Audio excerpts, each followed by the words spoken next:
ಬಳ್ಳಾರಿಯಲ್ಲಿ ಬ್ಯಾನರ್ ವಿಚಾರಕ್ಕೆ firing case ಆಂಜನೇಯನ ಮೊರೆ ಹೋದ ಜನಾರ್ದನ ರೆಡ್ಡಿ ಪತ್ನಿ ಘಟನೆ ನಡೆದ ಬಳಿಕ ಎರಡನೇ ಬಾರಿಗೆ ಭಜರಂಗಿಯ ದರ್ಶನ ಪಡ್ಕೊಳ್ತಾ ಇದ್ದಾರೆ. ಎರಡನೇ ಬಾರಿ ಆಂಜನೇಯ ಬೆಟ್ಟ ಏರಿದ ಅರುಣಲಕ್ಷ್ಮಿ ಅವಾಗವಾಗ ಇವ್ರು ಹೋಗ್ತಾ ಇರ್ತಾರೆ. ಬಟ್ ಈಗ ಈ ಪ್ರಕರಣ ಆಗಿ ಕೆಲವೇ ದಿನಗಳಾಯಿತು, ಎರಡೆರಡು ಬಾರಿ ಹೋಗ್ತಾ ಇದ್ದಾರೆ. ಮೇ ಬಿ ಈ ಘಟನೆಯಿಂದ ಮನಸ್ಸಿಗೆ ಘಾಸಿ ಆಗಿರ್ಬೋದು, ನೋವಾಗಿರ್ಬೋದು, ಇದರಿಂದ ಆಚೆ ಬರೋ ನಿಟ್ಟಿನಲ್ಲಿ ಇರಬಹುದು ಅಂತ ಈಗ ಅಲ್ಲಿ ಮಾತಾಡ್ಕೊಳ್ತಾ ಇದ್ದಾರೆ. 575 ಮೆಟ್ಟಿಲೇರಿ ಭಜರಂಗಿಯ ದರ್ಶನ ಪಡೆದಿದ್ದಾರೆ ಅರುಣಲಕ್ಷ್ಮಿ. ಆಂಜನೇಯನಿಗೆ ವಿಶೇಷವಾದಂಥ ಪೂಜೆಯನ್ನು ಸಲ್ಲಿಸಿದ್ದಾರೆ ಅರುಣಲಕ್ಷ್ಮಿ. ಇದು ಎರಡನೇ ಬಾರಿ ಹೋಗ್ತಾ ಇರೋದು. ಈ ಫೈರಿಂಗ್ ಎಲ್ಲ ಆಯ್ತಲ್ಲ, ಒಂದಷ್ಟು ರಾಧಾಂತಗಳಾಯ್ತಲ್ಲ, ರೆಡ್ಡಿಯವರು ಬೇರೆ ನನ್ನ ಟಾರ್ಗೆಟ್ ಮಾಡಿದ್ದಾರೆ, ನನ್ನ ಹತ್ಯೆಗೆ ಸ್ಕೆಚ್ ಹಾಕಲಾಗಿದೆ, ಈ ಥರದ್ದೆಲ್ಲ ಸ್ಟೇಟ್ಮೆಂಟ್ಗಳನ್ನು ಕೊಡ್ತಾ ಇದ್ರು. ಸೊ ಇದೆಲ್ಲದರ ಬೆನ್ನಲ್ಲೇ ಎರಡೆರಡು ಬಾರಿ ಈ ರೀತಿ ಹೋಗ್ತಾ ಇರೋದು. ಅದು 575 ಮೆಟ್ಟಿಲರನ್ನು ಏರಿ ಹೋಗ್ತಾ ಇರುವಂಥದ್ದು. ಬಹಳಷ್ಟು ಬಾರಿ ಕೊಪ್ಪಳದ ಆಂಜನೇಯ ಟೆಂಪಲ್ಗೆ ಅವ್ರು ಹೋಗಿದ್ದುಂಟು. ಆದರೆ ಒಂದೇ ವಾರ ಕೆಲವೇ ದಿನಗಳ ಅಂತರದಲ್ಲಿ ಎರಡೆರಡು ಬಾರಿ ಹೋಗ್ತಾ ಇರೋದು. ಈ ಘಟನೆಯಿಂದ ಅವ್ರ ಮನಸ್ಸಿಗೆ ಘಾಸಿ ಆಗಿದೆ, ಸ್ವಲ್ಪ ಮಟ್ಟಿಗೆ ಡಿಸ್ಟರ್ಬ್ ಆಗಿದ್ದಾರೆ. ಸಹಜವಾಗಿ ಏನೋ ನೋವಾಯಿತು, ಬೇಜಾರಾಯಿತು ಅಂದರೆ ದೇವರ ಮೊರೆ ಹೋಗೋದು ಇರುತ್ತಲ್ಲ ಜಾಸ್ತಿ, ಹಂಗೆ ಹೋಗ್ತಾ ಇದ್ದಾರೆ ಅಂತ ಚರ್ಚೆಗಳಾಗ್ತಾ ಇದೆ.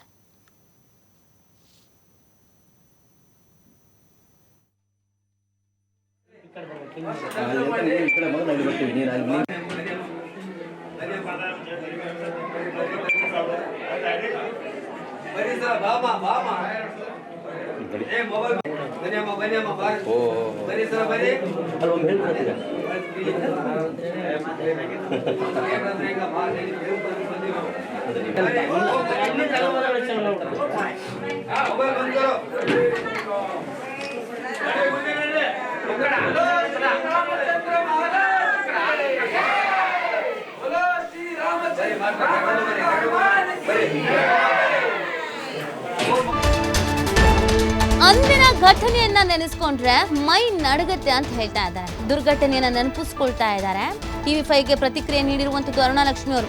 ಘಟನೆ ನಡೆದಾಗ ನಾನು ನನ್ನ ಮಗ ಮನೆಯಲ್ಲೇ ಇದ್ವಿ ಅಂತ ಹೇಳ್ತಿದ್ದಾರೆ. ಭರತ್ ರೆಡ್ಡಿ ಗೂಂಡಾಗಳು ನಮ್ಮ ಮನೆ ಮೇಲೇನೆ ದಾಳಿ ಮಾಡಿದ್ರು ಅನ್ನೋದನ್ನ ಹೇಳ್ತಿದ್ದಾರೆ. ನನ್ನ ಪತಿ ಮೇಲೆ ದಾಳಿ ಮಾಡುವ ದುಸ್ಸಾಹಸಕ್ಕೆ ಭರತ್ ರೆಡ್ಡಿ ಕೈ ಹಾಕಿದ್ರು. ನನ್ನ ಪತಿಗೆ ಹಾಗೂ ನನ್ನ ಜನತೆಗೆ ಏನು ಆಗಬಾರದು, ಅದಕ್ಕಾಗಿ ಆಂಜನೇಯ ಸ್ವಾಮಿ ದರ್ಶನಕ್ಕೆ ಅಂತ ನಾನು ಬಂದಿದ್ದೀನಿ. ಸ್ವಾಮಿ ದರ್ಶನಕ್ಕೆ ಬಂದಿರೋದು ಇದಕ್ಕೆ. ಫೈರಿಂಗ್ ಘಟನೆಯ ಬಗ್ಗೆ ಉನ್ನತ ತನಿಖೆ ಆಗಬೇಕು. ಈ ಸರ್ಕಾರದಿಂದ ಉತ್ತಮ ತನಿಖೆ ಆಗೋದಿಲ್ಲ, ಬೇರೆ ತನಿಖಾ ಸಂಸ್ಥೆಯಿಂದ ಆಗಬೇಕಾಗತ್ತೆ ಅಂತ ಅರುಣಲಕ್ಷ್ಮಿ ಅವರು ಪ್ರತಿಕ್ರಿಯೆ ಕೊಟ್ಟಿದ್ದಾರೆ.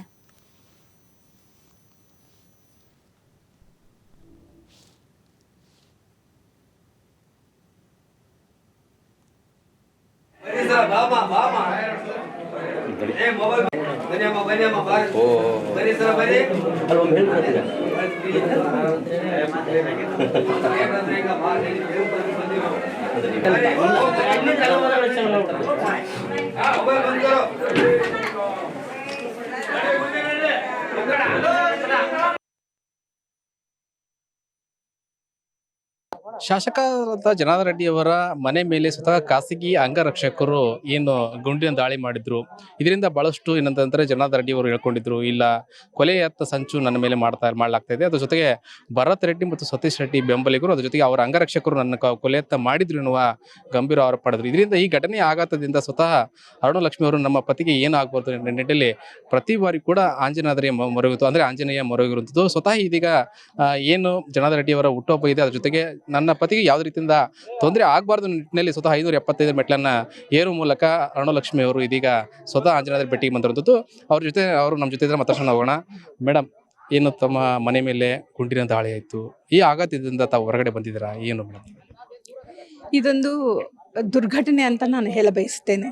ಯಾಕಂದರೆ ಈ ಒಂದು ದುರ್ಘಟನೆ ಏನು ನಡೆದಿದೆ ಅಲ್ಲ, ಅದರಿಂದ ಹೊರಗಡೆ ಬರಲಿಕ್ಕೇ ನಮಗೆ ಆಗ್ತಾ ಇಲ್ಲ. ಆ ಒಂದು ಘಟನೆ ನೆನೆಸ್ಕೊಂಡ್ರೇ ಮೈ ನಡುಗುತ್ತೆ. ಯಾಕಂದರೆ ಇದೆಲ್ಲ ನಮ್ಮ ಮನೆಯಲ್ಲಿ ರಾಶಿಗಳ ಕಲ್ಲು ತೂರಾಟ ನಡೆಯುತ್ತೆ. ಇನ್ನೊಂದು ಪೆಟ್ರೋಲ್ ತುಂಬಿಕೊಂಡಿರುವ ಬಾಟಿಲ್ಗಳು ಸಿಗುತ್ತೆ. ಒಂದು ಆಫೀಸ್ ಮೇಲೆ ಪೆಟ್ರೋಲ್ ಬಾಂಬು ಸಿಗುತ್ತೆ. ಇವೆಲ್ಲ ನೆನೆಸ್ಕೊಂಡ್ರೆ ಇವತ್ತಿನಗೂ 10 ದಿನ ಆಯಿತು ನಡೆದು, ಆದ್ರೂ ಒಂದು ಮೈ ನಡುಗುವ ಒಂದು ದುರ್ಘಟನೆ ಅಂತಲೇ ನಾನು ಹೇಳುತ್ತೇನೆ. ಮೇಡಮ್, ಘಟನೆ ನಡೆದ ಸಂದರ್ಭದಲ್ಲಿ ತಾವೆಲ್ಲರೂ ಮನೇಲಿ ಇದ್ದೀರಿ ಅಂತೇಳಿ ಮಾಹಿತಿ ಇರುತ್ತಿತ್ತು. ಆ ಸಂದರ್ಭದಲ್ಲಿ ಹೇಗೆ ಅನಿಸ್ತು ಮೇಡಮ್ ನಿಮ್ಗೆ? ಯಾಕೆ ಹೊರಗಡೆ ಘಟನೆ ಆಗ್ತಿತ್ತು, ತಮ್ಮ ಮನೆಗೆ ಫೈರಿಂಗ್ ಆಗ್ತಾ ಇತ್ತು, ಖಾಸಗಿ ಅಂಗರಕ್ಷಕರು ಫೈರಿಂಗ್ ಮಾಡ್ತಾ ಇದ್ರು, ಬಹಳಷ್ಟು ಗಲಾಟೆ ವಾತಾವರಣ ಇತ್ತು. ಒಂದು ಕಾಂಗ್ರೆಸ್ ಕಾರ್ಯಕರ್ತನೂ ಡೆತ್ ಆದ. ಆ ಸಂದರ್ಭದಲ್ಲಿ ನೀವು ಮನೇಲಿ ಇದ್ದಿರಲಿಲ್ಲ, ಹೇಗೆ ಅನ್ನಿಸ್ತು ಮೇಡಮ್? ಈ ಒಂದು ಘಟನೆ ನಡೆದಾಗ ನಾನು ನನ್ನ ಮಗ ಇಬ್ಬರೇ ನಾವು ಮನೆಯಲ್ಲಿ ಇರ್ತೀವಿ. ಒಂದು ಅಂದರೆ ಒಂದು ಹಾಲಿ ಶಾಸಕರು ಜನಾರ್ದನ್ ರೆಡ್ಡಿ ಅವ್ರ ಮನೆಗೆ ಒಂದು ಹಾಲಿ ಶಾಸಕರು ಬಳ್ಳಾರಿ ಶಾಸಕರು ಭರತ್ ರೆಡ್ಡಿ ಅವರು ನೂರಾರು ಜನನ್ನ ಅವರು ಕಾರ್ಯಕರ್ತರಲ್ಲ ಗುಂಡಗಳಂತಲೇ ನಾನು ಹೇಳ ಬಯಸುತ್ತೇನೆ. ಯಾಕಂದರೆ ಅಷ್ಟೊಂದು ಜನಗಳನ್ನು ಹಾಕ್ಕೊಂಡು ರಾಸಿ ಕಲ್ಲುಗಳನ್ನು ತಗೊಂಡು ಬಾಟಿಲ್ಗಳಿಂದ ಪೆಟ್ರೋಲ್ ತುಂಬಿಕೊಂಡು ಮನೆಗೆ ಬರ್ತಾರಂದರೆ ಅದೊಂದು ದುಸ್ಸಾಹಸ ಅಂತಲೇ ಹೇಳ ಬಯಸುತ್ತೇನೆ ನಾನು. ಆಗ ಬರುವಾಗ ಇವತ್ತು ಸನ್ಮಾನ್ಯ ಶ್ರೀ ಡಿ ಕೆ ಶಿವಕುಮಾರ್ ಅವರು ಒಂದು ಮಾತನ್ನು ಹೇಳ್ತಾರೆ, ನಾನು ಭರತ್ ರೆಡ್ಡಿ ಅವರ ಬೆನ್ನಿಗೆ ನಾವು ನಿಲ್ತೀವಿ ಅಂತ. ಅದು ಅನ್ನೋವಾಗ ಅವರು ಏನು ಮಾತಾಡ್ತಾ ಇರ್ತಾರೆ ನಮಗೆ ಅರ್ಥನೇ ಆಗ್ತಾ ಇಲ್ಲ. ಇವತ್ತಿನಿಗೂ ನಾವು ಆ ಶಾಕ್ನಿಂದ ಹೊರಗಡೆ ಬರಲಿಕ್ಕೆ ಸಾಧ್ಯನೇ ಆಗ್ತಾ ಇಲ್ಲ. ಇದೊಂದು ಅಂದರೆ ನಮ್ಮ ಕುಟುಂಬಕ್ಕೆ ಎಷ್ಟು ನೋವಾಗುತ್ತೆ. ಅವರು ಒಂದು ಅವಹೇಳನಕಾರಿ ಮಾತುಗಳನ್ನು ಕೆಲವೊಂದು ಮಾತನಾಡುತ್ತಾರೆ.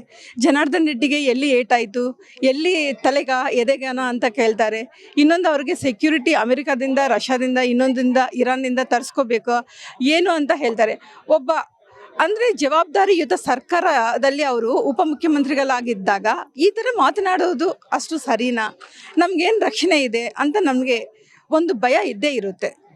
ಘಟನೆ ಆದ ಮರುದಿನ ತಾವು